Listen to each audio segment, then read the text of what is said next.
Olá, seja muito bem-vindo, seja muito bem-vinda. É uma alegria estar aqui com vocês, sempre poder ajudar, conversar sobre astrologia e principalmente trazer a astrologia como uma ferramenta de ampliação da consciência. E hoje nós vamos falar sobre um tema que, quando a gente começa a aprofundar, a gente percebe que é muito mais complexo. Falar hoje sobre vocação e vida profissional.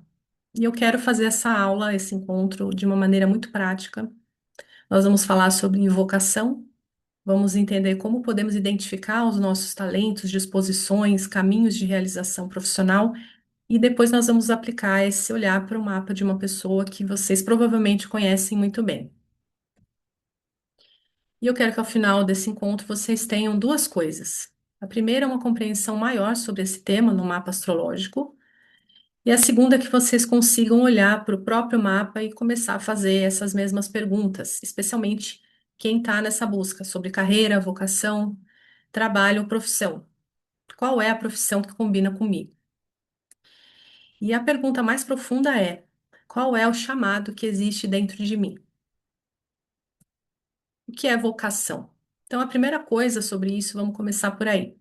O que é vocação, né? A palavra vocação é muito utilizada, mas na maioria das vezes ela não é utilizada no seu sentido mais profundo, que vem justamente da palavra vocare, que é chamar.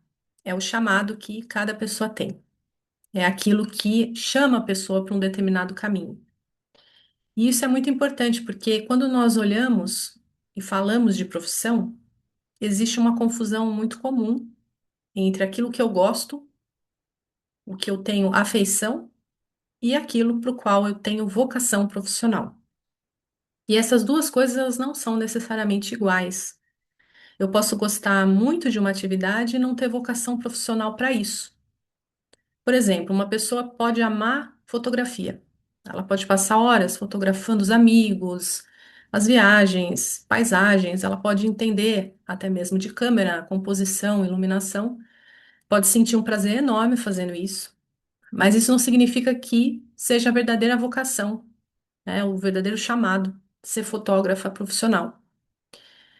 Às vezes, inclusive, uma atividade que eu gosto muito pode me afastar daquilo que eu realmente deveria desenvolver. Então, para descobrir uma vocação, a primeira coisa é: eu preciso saber quem eu sou, eu preciso me conhecer. Quem eu sou, não apenas quem eu sou hoje, né, mas também qual é o meu potencial como pessoa, do que eu consigo realmente ser. Os vícios não são necessariamente quem nós somos, porque se eu olhar somente para aquilo que eu faço hoje, eu posso estar confundindo a minha natureza com os meus hábitos, com os meus medos e até com vícios, né? Eles podem ser justamente aquilo que nos afasta daquilo que a gente poderia ser. Então, quando eu procuro uma vocação, eu preciso observar quais são as minhas disposições, quais são os meus talentos, o que eu faço bem e que já ajudou ou que faz bem para muitas outras pessoas. Quais são as qualidades que eu consigo exercer de uma maneira virtuosa. E principalmente isso, né? O que eu faço bem e que produz fruto para outras pessoas. Aí você se aproxima da sua natureza. E como descobrir o seu talento? É uma capacidade que, quando desenvolvida, né, os nossos talentos produzem alguma coisa no mundo, uma contribuição virtuosa. E aqui entra uma palavra que eu acho muito importante: o trabalho. Às vezes a pessoa diz, eu ainda não descobri meu talento, mas talvez ela ainda não tenha trabalhado em si o suficiente para descobrir, né? Existe uma parte do nosso talento que só aparece quando nós insistimos, quando treinamos, estudamos, erramos e tentamos de novo, fazemos melhor. A vocação já aparece na infância. Então, isso nos leva a uma observação muito interessante. Se você observar uma criança pequena, ela já demonstra muito dos seus potenciais. Imagine uma sala com 15, às vezes 20 crianças entre 2 ou 3 anos. Um educador experiente que observa essas crianças durante algum tempo, né, ele começa a perceber as diferenças muito claras. Tem aquela criança que conversa com todo mundo, Ela se aproxima, ela pergunta, ela faz amizade. Tem aquela criança que é extremamente física, ela corre, pula, se movimenta o tempo inteiro. E tem aquela que está sempre desmontando alguma coisa, descobrindo como funcionam as coisas. Tem aquela que vive no mundo da imaginação, né? Parece estar sempre sonhando no mundo da lua. Tem aquela que organiza as outras crianças, né? Tem aquela que é mais cuidadosa, aquela que lidera os amiguinhos, né? Tem aquela que entra em conflitos e aquela criança mais briguenta mesmo, né? Que parece carregar uma energia de guerreiro e marcial mesmo. O que essa característica está tentando mostrar? O que essa criança veio trazer para o mundo? Porque uma criança muito comunicativa, ela pode estar revelando um talento para a comunicação, seja falada ou escrita.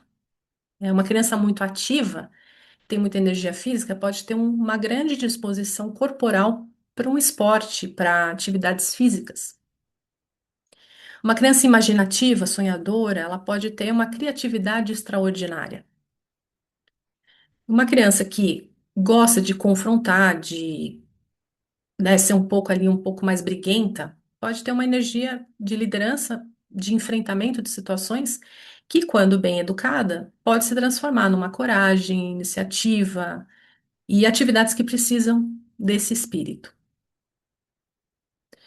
O problema é que muitas vezes nós crescemos ouvindo, né? Não faça isso, você é muito agitado, você sonha demais, você fala demais, você é muito sensível, você não para quieta. E aquilo que poderia ser uma disposição natural vai sendo reprimido.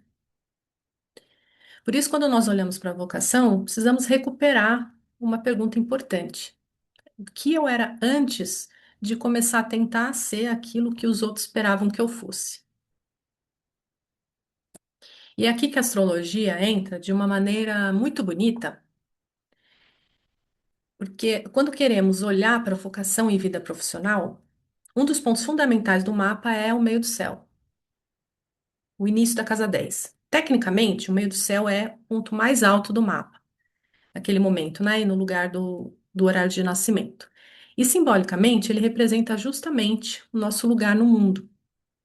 Ele é o cume da nossa montanha particular. E perceba uma coisa: o cume é alcançado, é um lugar onde eu vou chegar lá, né? Nós não nascemos prontos. A ideia do meio do céu tem muito dessa construção ao longo da vida. E ele está relacionado à maneira como nós vamos nos tornando aquilo que podemos ser no mundo. É também a imagem pública, aquilo pelo qual somos reconhecidos, as nossas realizações, os nossos feitos. Por isso, é frequentemente associado à profissão também.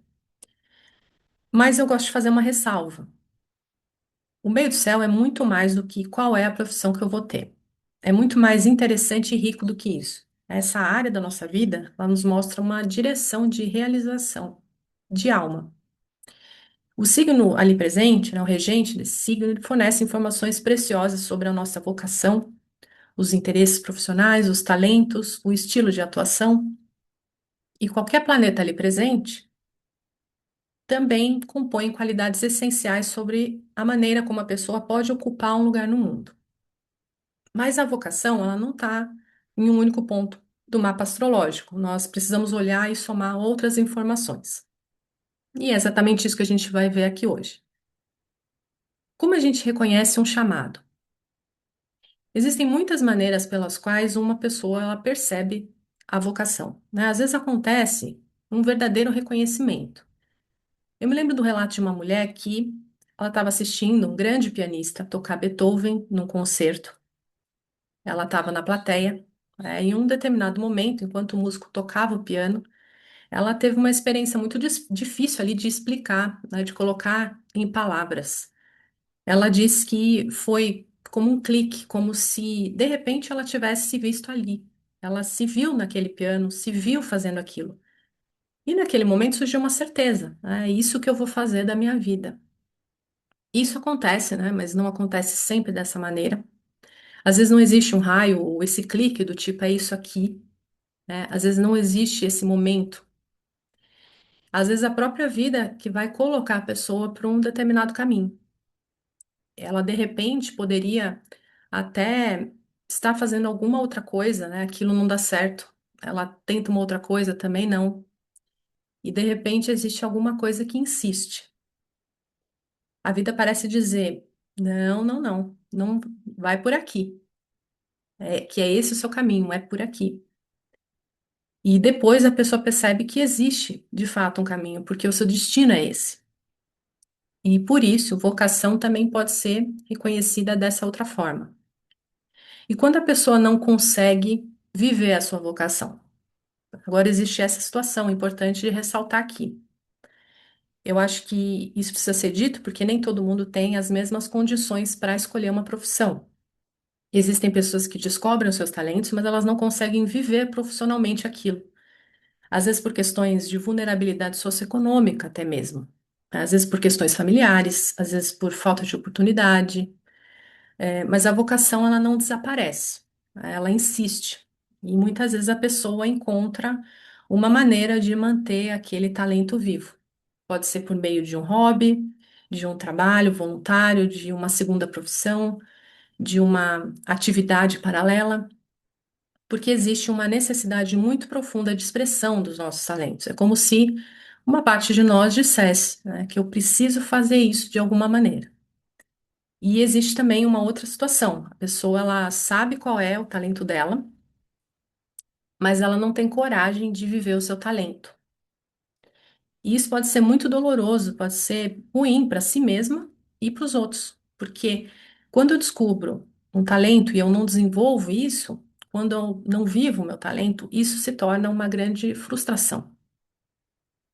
E então, sabe aquela pessoa que diz assim: isso não dá certo, esse mercado está saturado. Fulano tentou e fracassou. Agora não é mais o momento, já foi o momento, agora não é e não será, né? Isso não dá dinheiro. É claro que precisamos considerar alguns cenários, mas também é importante perceber quando é o medo da pessoa, né, ou a insegurança dela, ou uma frustração que está sendo colocado sobre a vida de outra pessoa.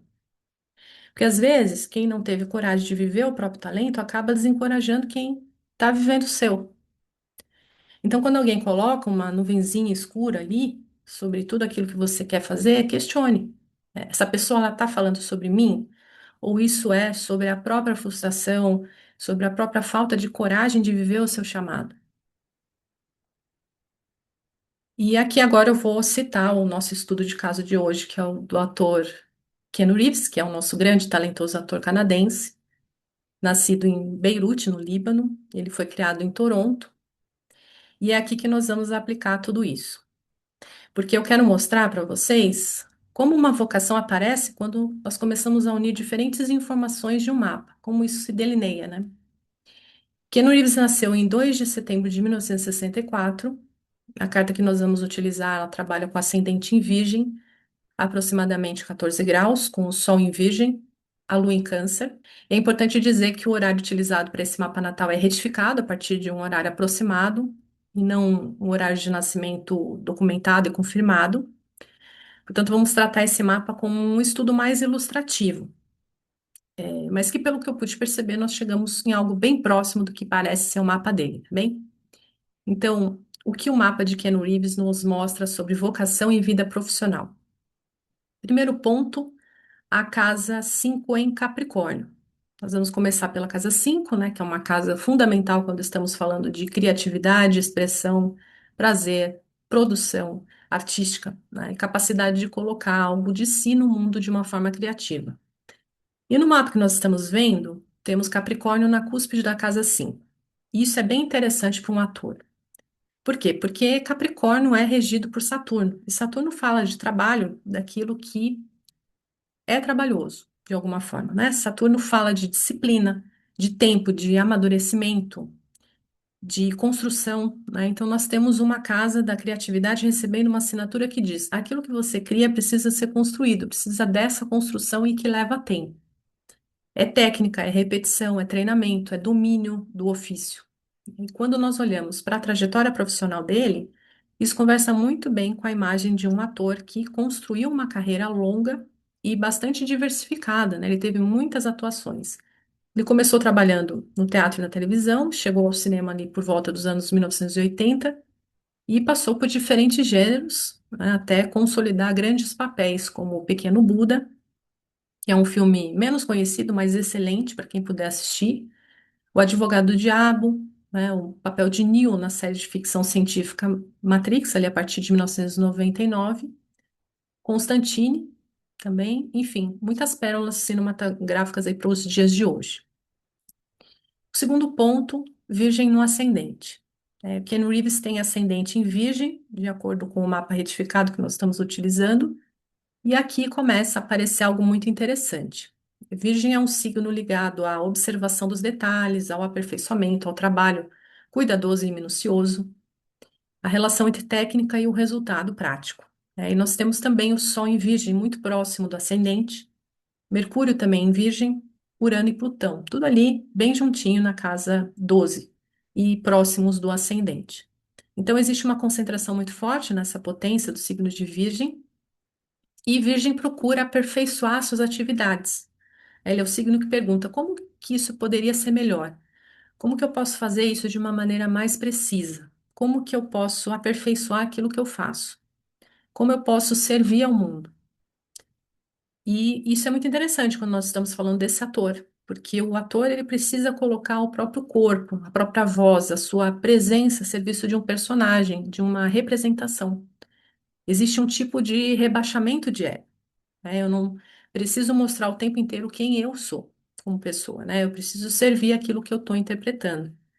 E isso combina muito com essa assinatura do mapa dele, né? E aí aparece uma característica dele que todo mundo conhece, né? A imagem pública dele geralmente não é associada à ostentação, a luxos e tal. A imagem dele é muito mais associada à discrição, à humildade, à generosidade e ao talento dele. E ele também tem extremo respeito com os fãs, ao espaço pessoal e o limite alheio. O meio do céu dele está em Gêmeos, Mercúrio em Virgem na casa 12, que é o regente, né, faz uma oposição a Saturno em Peixes na 6. E Saturno dá trabalho, como eu disse, né? Ele rege as casas 5 e 6 dele. E olha que interessante, o regente do meio do céu, que representa a imagem pública, está justamente numa casa que tem uma ligação com o recolhimento, com os bastidores, o silêncio, a espiritualidade também, e aquilo que acontece longe dos olhos do público. E Plutão, na casa 12, faz uma quadratura com o meio do céu, e é provável que a espiritualidade ou as ações humanitárias façam parte das suas maiores motivações, às vezes ao preço de um certo grau de isolamento. Então, existe uma combinação muito simbólica aqui, né? Gêmeos no meio do céu, coloca a pessoa no mundo, essa imagem pública, através da comunicação, da linguagem, das histórias. Pode ser também visto como a multiplicidade de personagens. E Mercúrio em Virgem dá a esse trabalho uma qualidade de técnica, precisão, aperfeiçoamento, a busca por excelência e dedicação ao seu ofício. É como se ele valorizasse o trabalho acima do espetáculo, né? Os pensamentos dele costumam ser reservados e ele se comunica de uma maneira sóbria e mais discreta. É como se o mapa dissesse assim: o trabalho pode ser visto, né? Eu não preciso ser visto o tempo inteiro. Apesar disso, ele tem, sim, uma imagem pública fortíssima e nunca passa despercebido. Outro ponto é a Lua em Câncer, na casa 11. Agora chegamos a um dos pontos mais bonitos desse mapa. A Lua em Câncer, ela ocupa esse comecinho da casa 11, nesse mapa que a gente está vendo, em conjunção com Vênus e Marte. Portanto, a vida social, as amizades são muito importantes. É a vida coletiva que ele expressa, esse seu calor humano, a capacidade de ação. Ou seja, aquilo que é emocional se torna algo que nutre o público. Então, existe aqui uma coisa muito bonita, né? A sensibilidade que no Reeves encontra o coletivo. Existe uma dimensão humana, né? Uma capacidade de despertar uma identificação emocional com as pessoas.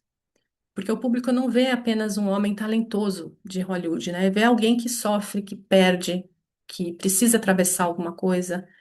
E talvez seja por isso que exista essa identificação de muitas pessoas com ele, né? Existe uma qualidade de humanidade que aproxima. Claro, dizem que os gatos sempre caem de pé, né? Então, essa é a sua força mercuriana. Ele pode interpretar um personagem poderoso, alguém que domina artes marciais, alguém que salva o mundo, mas existe alguma coisa na expressão dele que continua transmitindo vulnerabilidade, humanidade, sensibilidade, né? Então, embora ele também seja desconfiado à primeira vista. E aqui entra a escolha dos papéis, né? Agora nós podemos fazer uma coisa interessante. Vamos olhar para alguns dos personagens mais marcantes dele no cinema, e aqui eu não estou dizendo que o mapa determinou, né, que ele faria esses filmes, mas os planetas no momento do nascimento, eles são sim um reflexo, como um espelho, né, daquilo que ele é. E o que estamos fazendo aqui é observar uma correspondência entre o tipo de personagem que ele se tornou e que foram marcantes na carreira dele, né, e os temas que aparecem no mapa. Um dos exemplos é o Pequeno Buda, um filme dirigido por Bernardo Bellucci, né? O Keanu Reeves, ele interpreta o Siddhartha, né? Que é o Buda. O filme acompanha justamente uma narrativa de busca espiritual, sofrimento, renúncia e, a partir disso, transformação. E depois, O Advogado do Diabo, em 1997, e aí encontramos outros temas muito interessantes sobre ambição, vaidade, poder, sucesso, tentação e os conflitos morais que aparecem quando o indivíduo começa a confundir a realização com o poder, né? O drama entre o bem e o mal. Uma vez que eu escrevi também um texto falando desse filme, e eu vou deixar aqui na descrição do vídeo para quem quiser acessar esse texto depois. E 2 anos, né, depois também Matrix. E aqui nós chegamos a um personagem que parece ter sido aí feito para conversar com uma série de questões existenciais. O Neil começa em dúvida, tem muitos dilemas, né? Ele sente que existe alguma coisa errada, ele percebe que existe uma realidade por trás da realidade e ele precisa acordar, despertar, né? Precisa questionar, precisa atravessar uma verdadeira transformação. Isso é muito interessante para o nosso estudo porque os papéis na carreira dele não ficaram marcados apenas por personagens fortes fisicamente, né? Ele ficou carreira ficou marcada em alguns dos seus papéis mais conhecidos por personagens que atravessam uma transformação interior. E o filme Matrix ele se tornou um grande ponto de virada na carreira e foi onde ele se estabeleceu como uma estrela global. E agora vamos para a parte que eu sei que muita gente pode estar pensando, porque além de tudo isso, o homem ainda é lindíssimo, né? E aqui a astrologia também nos permite fazer uma leitura sobre os traços da aparência dele. Com Virgem no ascendente, temos a regência ali de Mercúrio em Virgem, que pode ser visto também como o senhor do mapa. E Mercúrio fala de mobilidade, juventude, expressão, refinamento. Além disso, com Sol, Urano e Plutão próximos a esse ascendente, isso acrescenta outras camadas. Porque Plutão ele pode intensificar a presença, traz um magnetismo, né? Urano pode trazer algo menos convencional, diferente, né? Difícil de enquadrar. E o Sol também fala dos múltiplos talentos dele, né? Os 3 planetas especialmente importantes para a leitura que a gente está fazendo aqui são Mercúrio, Plutão e Urano. Então, uma combinação curiosa. Virgem dá o refinamento, a proporção linear nos traços, Plutão a intensidade, né? Com o Sol em Virgem, a mente e a identidade dele brilham através de uma inteligência extraordinária, né? Da vivacidade, da atenção aos detalhes e Urano, singularidade. E aí nós entendemos que não é simplesmente uma beleza certinha, né? Não é a perfeição geométrica do rosto. Existe alguma coisa mais magnética. Bem, o que eu acabei de fazer é mostrar um pouco do que uma leitura do mapa astrológico pode trazer para a gente. E talvez seja justamente aqui que a gente possa voltar à pergunta que abriu o nosso encontro: qual é a profissão que combina comigo? E talvez depois de tudo que nós vimos aqui, essa já não seja uma pergunta tão simples, porque a astrologia ela pode nos ajudar com outras perguntas, né? Quem eu sou? O que existe em mim que precisa ser desenvolvido? Que tipo de contribuição eu posso oferecer ao mundo? E quando olhamos para o mapa com essa profundidade, começamos a ver coisas que dificilmente a gente perceberia olhando apenas para a profissão, né? E para os nossos gostos. É possível a gente compreender um conjunto de disposições, talentos, necessidades, desafios e caminhos de realização. E foi isso que nós fizemos aqui, vendo o mapa do Ken Reeves. Então, eu espero que ao final desse encontro vocês levem duas coisas, que a primeira é uma compreensão maior sobre vocação, sobre como a astrologia pode nos ajudar nesse caminho, a compreender os nossos caminhos. E a segunda, que para mim é ainda mais importante, é que vocês tenham percebido o quanto uma leitura astrológica pode espelhar aquilo que nós viemos realizar. Muito obrigada e até a próxima, pessoal.